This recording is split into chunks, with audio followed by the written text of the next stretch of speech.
오늘 하나님께서 우리에게 주시는 말씀은 로마서 3장입니다. 로마서 3장 21절부터 26절 말씀.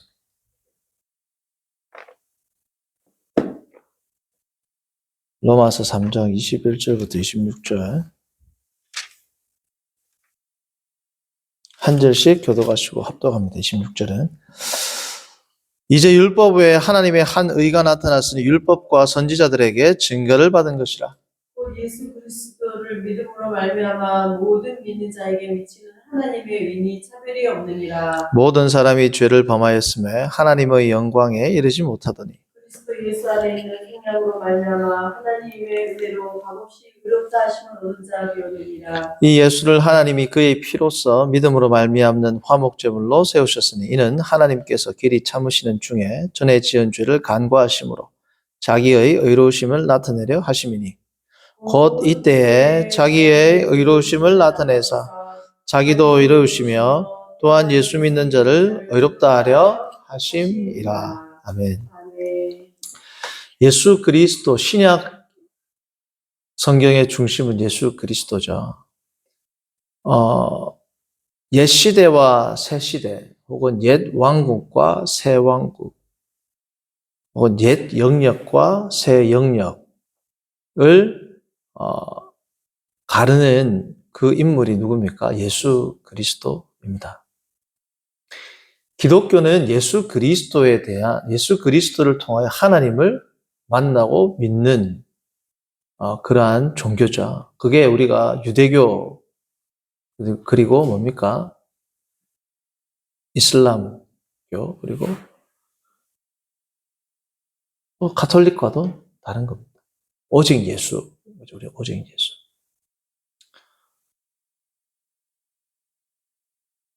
이 예수 그리스도의 통치, 예수 그리스도를 통한 하나님의 나라, 예수 그리스도를 위한 삼위일체 하나님과의 교통, 이 모든 것이 우리 기독교의 핵심 교리, 핵심 가치가 되는 겁니다. 그래서 사도신경에서도 가장 중요하게 다루는 부분이 뭐예요? 기독론, 예수 그리스도에 대한 교리가 되는 겁니다.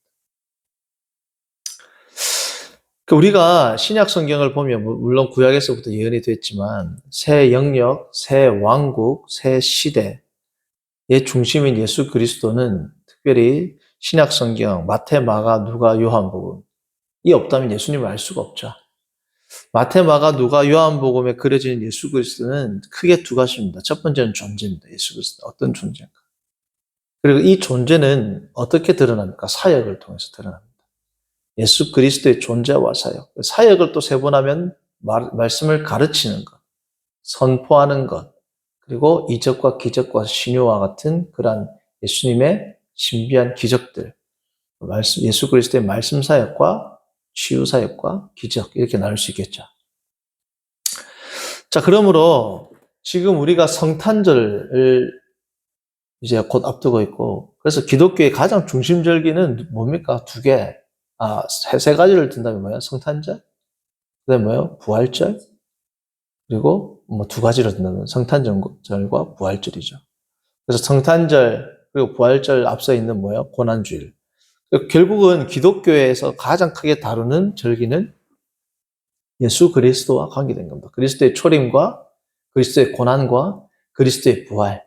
그게 성탄절, 고난주일, 그리고 부활절 이렇게 세 가지로 나누게 되는 것 아닙니까? 마치 구약에는 유월절, 맥추절, 장막절 이런 것처럼 예수님 우리 교회에서는 성탄절.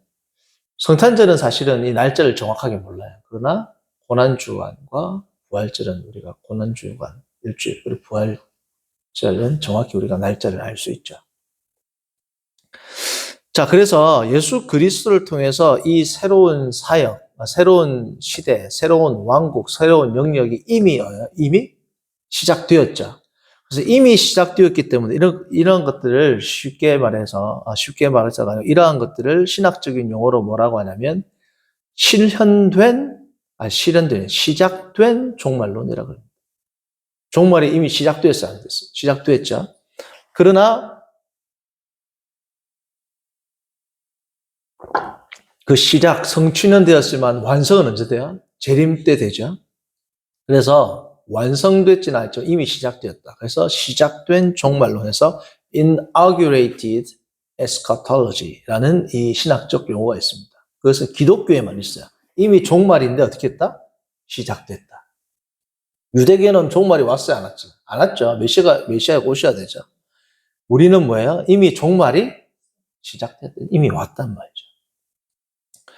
자, 이 시작된 종말론은 크게 세 가지입니다. 너무 쉽죠? 첫 번째 뭐예요? 뭘로 시작됐어요? 그리스도의 탄생입니다. 그게 바로 우리가 기쁘다 구주오셨네. 뭐야? 성탄절이죠. 그게 성탄절. 성탄절, 성도님들, 성탄절 예배, 이번 주 말고 다음 주일 오전부터 제가 성탄절 설교를 할 거거든요. 다음 주일 오전부터. 성탄절 설교할 것만 생각해도 벌써 막 가슴이 터질 것 같아요. 기독교의 핵심, 시작된 종말론, 천국의 시작은 뭐로부터 시작됐다? 예수 그리스도의 탄생. 탄생이 없으면 예수님의 사역도 없죠. 그죠? 그래서 탄생, 그리고 고난, 그리고 부활. 그렇죠? 여기까지는 뭐라 그래요? 예수 그리스도의 초림이에요. 시작된 종말론의 첫 번째 단계는 그리스도의 초림입니다. 두 번째는 뭐예요?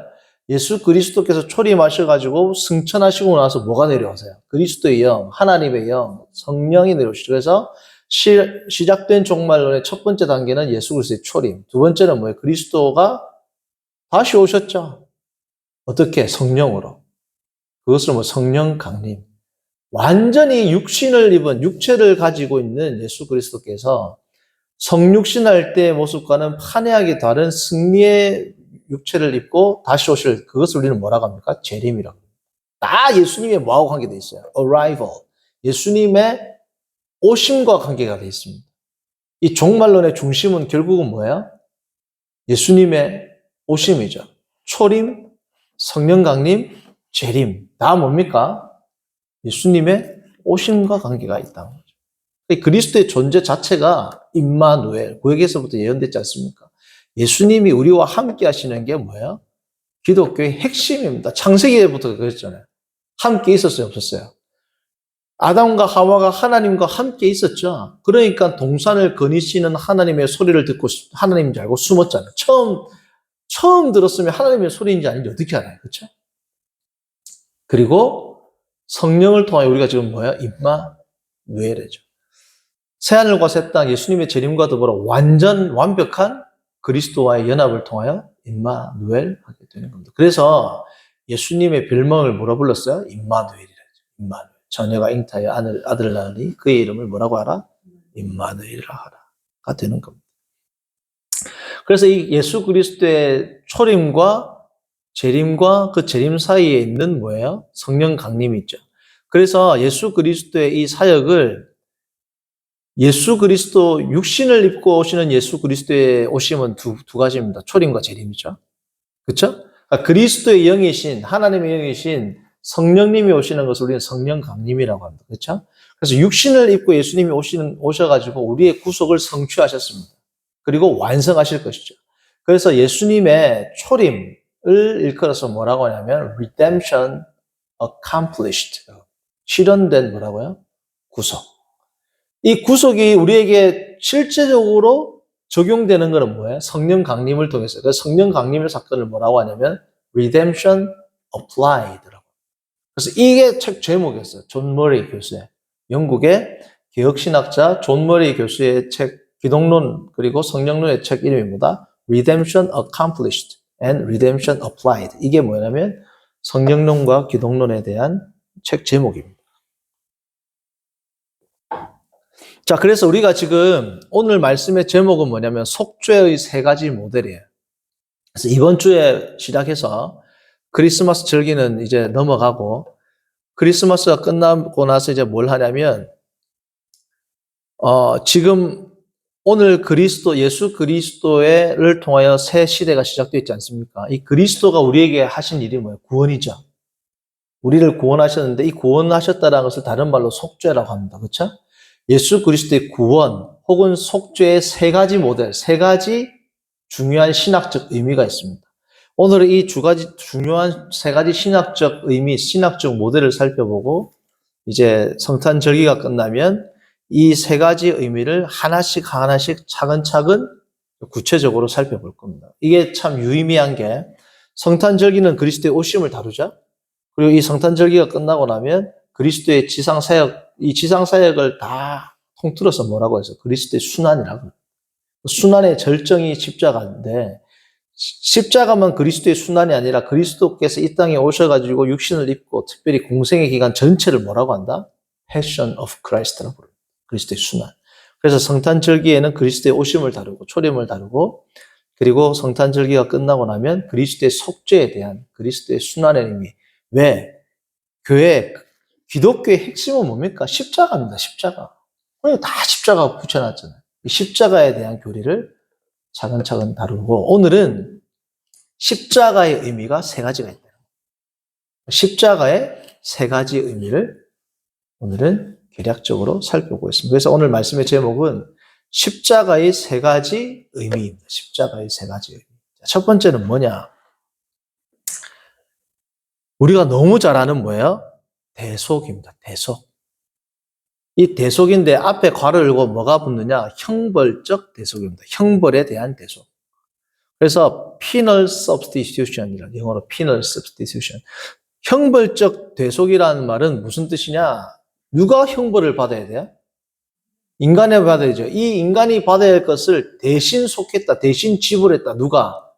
예수님께서. 그래서 형벌적 대속의 개념에서 가장 중요한 개념은 뭐냐면 죄의 전가입니다. 죄의 전가. 자, 우리의 죄가 Imputation of Adam's Sin 이라는 책 제목이 있어요. 존 머리 교수의. 아담의 sin, 아담의 죄가 먼저 누구에게 전가됐어요? 우리에게 전가됐죠. 우리의 죄가 이제 누구에게 전가되는 겁니까? 그리스도에게 전가되는 거죠. 그러니까 예수님께서, 자, 성도님들 생각을 해보십시오. 하나님은 공의로우세요? 공의롭지 않으세요? 공의로우신 하나님께서 죄가 없는 의인을 죽일 수 있습니까? 하나님의 본성상 불가능하단 말이죠. 자, 그런데 예수님은 죄가 있어요? 없어요? 어떻게 죽죠, 근데 예수님이? 하나님께서 공의로우신데 죄 없으신 예수님을 어떻게 죽이실 수 있어요? 우리의 죄가 전가되었기 때문에 그는 죄가 없지만 우리의 죄를 뭐예요? 짊어지고 간단 말이죠. 짊어지고 간다. 죄는 없지만 우리의 죄를 담당하시기 때문에 우리가 예수님께서 인간으로 오셨는데 인간의 모양으로 오셨다 그랬죠. 그 말은 인간과 비슷하다 이 뜻이 아니고 인간이긴 인간인데 뭐가 없어요? 죄가 없어요. 그럼에도 불구하고 죄가 있어요. 그 말은 예수님이 죄를 범했다는 뜻이 아니라 존재론적으로는 죄가 없는 분인데 죄가 있다고 할 때는 무슨 죄가 있는 거예요? 우리의 죄가 그분에게 다 전가되었다. 예수님이 우리의 인류의 모든 죄, 인류뿐 아니라 이 세상에도 모든 피조물, 이 온 우주의 죄를 예수님이 다 짊어질 수 있단 말이에요. 왜? 하나님이시기 때문에. 예수님이 이 세상의 모든 죄를 고스란히 뭐예요? 다 떠안는다. 예수님께서 모든 죄를 떠안는다라는 개념은 필연적으로 뭐로 귀결됩니까? 하나님의 모든 진노를, 신적인 진노를, 무한한 형벌을, 무한한 고통을 떠안는다라는 거예요. 그래서 예수님의 고통은 인간이 측량할 수가 없습니다. 단순히 십자가에 달려서, 그거는 옛날에 죄수들도 달리잖아요. 그런 정도의 고난이 아니라는 거예요. 온 세상의 하나님의 진노를 그거는 상상도 할 수 없는. 십자가에 달려가지고, 고통스럽구나. 그 정도가 아니란 말이에요, 이게.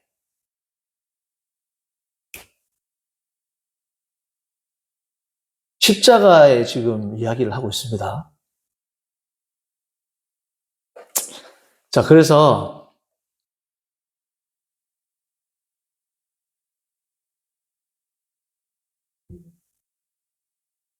도마를 볼 때, 눈이 번쩍번쩍 빛이 나죠. 사람들이 자기가 좋아하는 걸 볼 때. 눈이 모니터에 붙으려고 그래. 자기가 좋아하는 걸. 그쵸?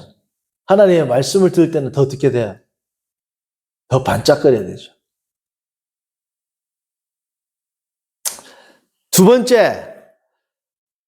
첫 번째가 penal substitution 뭐예요? 우리의 형벌적 대속. 이 형벌적 대속의 중심 개념은 뭐다? 죄의 전가. 두 번째는 뭐냐면, 이거는 누가 강조를 많이 했냐면, 초대 교부들 있죠. AD 2세기 속사도, 그리고 교부들. AD 1세기, 2세기에 속사도와 교부들로부터 시작해서 엄청나게 강조를 한 개념입니다. 뭐냐면, 우리가 속죄하신 구세주를 하면 3절에 뭐예요? 승리하신 구세주. 크리스투스 빅토르. 이 빅토르라는 말이 빅토리가 여기서 나왔어요. 승리하신 그리스도. 첫 번째는 고통당하시는 그리스도, 고난당하신 그리스도를 강조했다면 두 번째는 뭐다? 이 승리하신 그리스도가 가장 절정으로 드러나는 사건이 뭐예요? 재림이죠. 재림 때 이제 드러나겠죠. 물론 부활 때 드러나고 그 완성은 언제 드러나요? 재림 때 드러나게 되겠죠. 부활과 재림 사이에 우리는 살고 있습니다. 그러니까 우리는 뭐예요? 부활의 그 승리를 우리가 누린다, 누리지 않는다? 우리도 누리죠. 그러니까 예수 그리스도가 1차적으로 먼저 예수 그리스도가 죄에 대해서 승리하셨어요? 안 하셨어요? 승리하셨죠? 그래서 오늘 우리가 에베소서 말씀을 보니까 뭐예요? 모든 탈취물을 우리들에게 각 분량대로 나눠주셨다. 모든 전쟁에서 승리하신 그 그리스도, 죄와 사망에 대해서 승리하셨다. 그거는 누구에게 승리하신 거예요? 사탄에게 승리하셨다.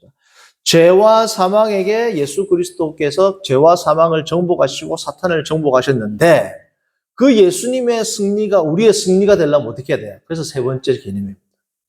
첫 번째 죄의 전가죠. 형벌적 대속. 두 번째 뭐예요? 크리스토스 빅토르, 승리하신 예수 그리스도. 자, 승리하신 예수 그리스도의 승리를 우리가 누리려면 어떻게 해야 돼요? 어떻게 해야 돼요? 상식적으로. 믿고 나가죠. 그죠? 믿고 나가는데 더 중요한 개념이 뭐다? 당연히 믿고 나가죠. 자, 그런데, 자, 우리의 죄가 그리스도에게 전가되어서 뭐가 일어났어요? 형벌적 대속이 일어났죠. 자, 그러면 그리스도의 승리가 우리가 그리스도의 승리를 누리려면 뭐가 전가되어야 될까요? 그리스도의 그리스도의 승리, 그리스도의 의가 우리에게 어떻게 돼요? 전가되어야 됩니다. 그래서 이 전가 개념이 이 그리스도의 십자가, 속죄 개념에서 제일 중심되는 개념입니다. 우리의 죄가 그리스도에게 전가되어서 그리스도께서 대속을 하셨고, 반대로 그리스도의 의가 우리에게 전가됨을 통하여 우리는 그리스도의 모든 복에 참여하게 되었고, 그래서 우리가 하나님의 아들들, 딸들이 된 거, 자녀들이 된 거 아닙니까? 자, 그래서 십자가의 세 가지 의미가 뭐라고요? 첫 번째, 대속. 두 번째, 승리. 세 번째 뭐라고요? 승리에 대한 이거는 참, 세 번째는 의의 전가라고 합니다. 의의 전가. 학자들은 뭐라고 칭하냐면, 첫 번째를 penal substitution. 형벌적 대속. 두 번째, 크리스토스 빅토르. 뭡니까? 승리하신 그리스도. 세 번째는 transference via representation. 근데 이게 너무 어려워. 그냥 세 번째는 뭐라고 하냐면, 의의 전가. 문자적인 의미로 하면 뭐냐면, 그리스도께서 우리를 대신했기 때문에 이 대신하는 것을 통하여 예수 그리스도의 모든 복과 영광이 우리에게 뭐예요? 전가되었다. 첫 번째는 죄의 전가, 두 번째 승리하신 그리스도, 세 번째는 뭐다? 의의 전가. 이 세 가지 모델들을 우리가 앞으로 이제 십자가에 대한 예수 그리스도의 고난에 대한 더 정확히는 십자가에 대한 이 의미. 지금 3장 21절에서 26절까지 가장 중요한 개념이 뭐예요? 화목제물로 드려진 예수 그리스도의 십자가 사역입니다. 구속사역. 왜? 자, 26절에 보면 하나님이 그의 피로써 믿음으로 말미암는 뭘 세우셨다? 화목제물로 세우셨다. 우리 다음에 살펴보겠지만 이 화목제물이라는 이 말씀은 헬라어로 힐라스테리온입니다. 힐라스테리온은 뭘 상징하냐면 일반적으로 드려지는 속죄 제물을 말하는 게 아니라 레위기 16장입니까? 17장입니까? 대속죄일 나오죠. 이 대속죄일 날 드려지는 뭐냐면 옛날 성경에는 시은소, 시은좌 지금 한글 번역 성경에는 뭐라고 속죄소 있죠. 속죄소가 뭐예요? 법궤를 담고 있는 법궤 뚜껑이잖아요. 그걸 힐라스테리온이라고 그러거든요. 그래서 이 속죄소, 이 힐라스테리온이라는 이 단어는, 자, 대속죄일은 매일 드려지는 속죄 행사입니까? 1년에 한 번이에요.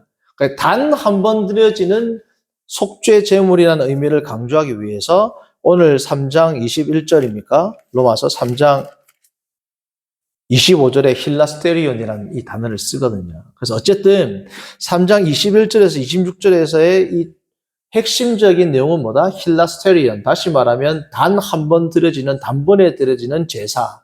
이 제사는 곧 예수님의 뭘 상징한다? 십자가를 상징한다. 그래서 앞으로 우리는 이 십자가의 크게 세 가지 의미. 뭐예요? 대속, 그 다음에 승리, 그 다음에 전가, 의의 전가. 이 세 가지의 제목을, 이 세 가지의 의미를, 이 세 가지의 모델들을 앞으로 설교에서 하나씩 좀 더 구체적으로 다뤄볼 겁니다. 오늘 설교는 이 세 가지. 마지막으로 한 번 더 정리하자면, 이 십자가의 세 가지 의미는 뭐다? 속죄와 승리와 의의 전가.